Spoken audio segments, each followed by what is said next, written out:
Hello, dear students, Senior 2. Hope you are all fine and doing well. Welcome to our textbook to the max. We are going to study and cover all Unit 1 together by dividing it into parts. So now let's start with our first part, Unit 1. A land far, far away. Our first part is about the reading text, pages 6, 7, and 8. And in this unit, we are going to learn more vocabulary about number 1, traveling versus immigration, and number 2, different types of traveling. Of course, we all know that nowadays it is said that the world has become a smaller place. So in fact, some people like traveling to other countries as tourists to visit different places, enjoy more culture centers, or maybe to have fun. But on the other hand, other people travel out of their choices, maybe to look for work or as immigrants to achieve their own goals in other countries. So now, let's read and scan the following text to hear about the narrator's experience and his point of view as an immigrant. So while reading, you are supposed to, first, think of what's the main idea of the passage. Second, try to guess the meaning of the underlined vocabulary throughout the passage. A trip to the unknown.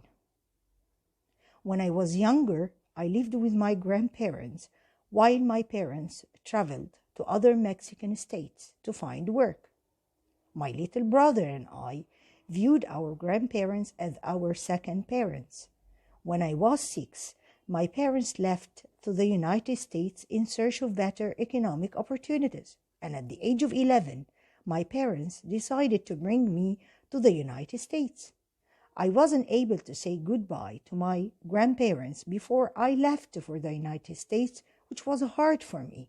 I was more scared of leaving them than going to a new country.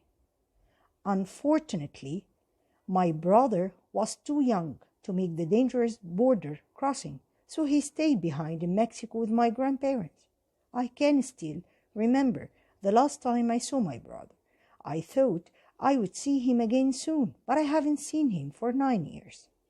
The whole trip to the United States was full of memories, uncertainty, and sorrow. We drove to Mexico City and then flew to Hermosillo, where a van was waiting for us. We spent 3 days in a house in the middle of nowhere, too scared to leave. Finally, it was time for us to start our journey across the border. The light of the moon was our only escort.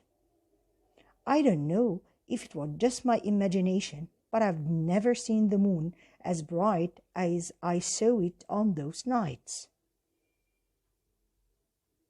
When we started walking across the border, the silence of the desert warned us of the danger we might face ahead, and we knew we had to be very careful.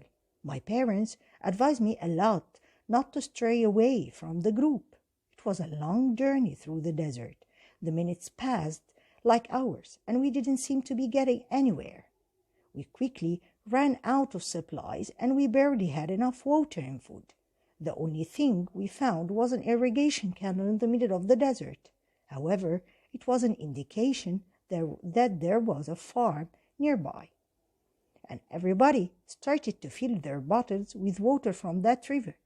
The only filter was a piece of cloth that I ripped off from my shirt. When I was drinking it, I could feel, smell, and taste earth. I didn't care much, but all what I wanted was to quench my thirst. 3 days later, we arrived to Arizona. By the time we arrived, many of us had sore feet and many of us suffered from dehydration. We traveled to Los Angeles by car. 9 people squeezed into a car that only had a space for 4, like a cramped can of sardines. Upon arriving to Los Angeles, we caught a flight to New York, which became my new home. For me, New York City was a dream. came true. It was like being in a world of giants, very different from where I came from. New York, the Big Apple, the city that never sleeps, is where I had to learn a new language and adapt to a different culture. The saddest thing, however, was having to live without my grandparents and my brother. School, for me, was an obstacle. My parents didn't want to send me to school because they were full of fear since we were undocumented immigrants. And it took more than a year before I finally began my studies in the US. When we received the saddest news about my grandparents' death, my father thought about going back to Mexico. He seemed to have forgotten about his dreams and goals. He seemed to forget that he wanted to have his own business in this country so that he could work without being exploited. And my mother also had planned to be a housewife and was hoping to bring my brother to the United States. The only thing that they wanted was to have a happy and united family. My parents made the hardest decision of their life. They decided to return to Mexico to take care of my younger brother. Once again, my family was separated. My mother knew that I could have a better education and work opportunities in the US, so I decided to stay. Having to live in the US alone, my parents missed my high school graduation as well as many other precious moments of my life.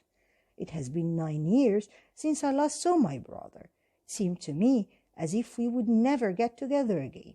Immigrants have hard choices to make when they come to their new homes. While most immigrants do live a better life, not all are fortunate, and there is so much that they have to go through. Sometimes the difficulties may be more than the benefits. The first obstacle is always the language barrier. Immigrants normally have a hard time when they are unable to communicate in the official language of the country that they are immigrating to. They also get to experience the differences between different cultures, or what is known as a culture shock. How one greets, eats, buys, sells, or even how one makes friends are all very difficult skills to learn. So even without a language gap, immigrants can often end up feeling offended or isolated because they don't fully understand the relationships they have with those around them. On the other hand, migrating has its benefits and can often breathe new life into a relationship. Immigrants learn the value of having a family and learn to cherish them more. Since the world seems to be growing smaller, different cultures are within reach today than ever before. Immigration increases product diversity, something that many people enjoy very much. Immigrants enjoy more restaurants to dine in, more culture centers to enjoy, and easier access to products only available in other countries. Immigration brings about a change and development. Had they not imagined better standard of living, immigrants would not have moved. It brings immigrants better opportunities, better chances to fulfill their goals, and a better life overall. So now, let me know, what's the main idea of the passage? Excellent. Of course you are right. The main idea of the passage that leaving your own country and having to live in another country as an immigrant has its advantages as well as its disadvantages. And then let's answer the following questions together. Question number 1, why wasn't it easy for the narrator to leave his hometown? Of course you are right, because it was very difficult for him or too hard of leaving his grandparents that he viewed as his second parents than going to a new country. Number 2, why didn't his little brother join him on his journey to the USA? Good, because his little brother was too young to make the dangerous border crossing, so he stayed behind in Mexico with his grandparents. Question number 3, mention 4 obstacles the narrator faced on his way to the USA. I think all of you see that he faced many obstacles, but we can mention only 4. Number 1, they spent 3 days in a house in the middle of nowhere, and they were too scared to leave. Number 2, their journey, or while they were crossing the border, the light of the moon was their only escort. Number 3, during their walking across the border, I think that they were warned of the danger they might face ahead. Number 4, when they quickly ran out of supplies, they ran out of water and food, and they found that was an irrigation canal in the middle of the desert only. Question number 5, what was the narrator's father's main goal, and why did he decide to give it up? His main goal, or his father's main goal, was to have his own business in this country so that he could work without being exploited. But unfortunately, he decided to give it up when he received the saddest news about his grandparents' death. So his father decided to go back to Mexico to take care of his younger brother. What about question number 6? Having to live in another country has its advantages and disadvantages at the same time. So let's mention together some of the advantages and some of the disadvantages.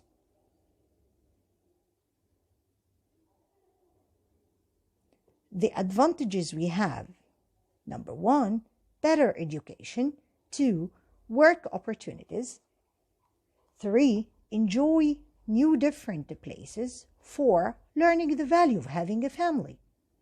And the disadvantages: missing many precious moments in one's life, sharing with his family. Number 2, experience what is known as a culture shock. 3, facing very hard times when they are unable to communicate in the official language of the country. 4, feeling offended or isolated because of the language gap. Thank you so much, dear students. Wait for me in part number 2. Thank you so much.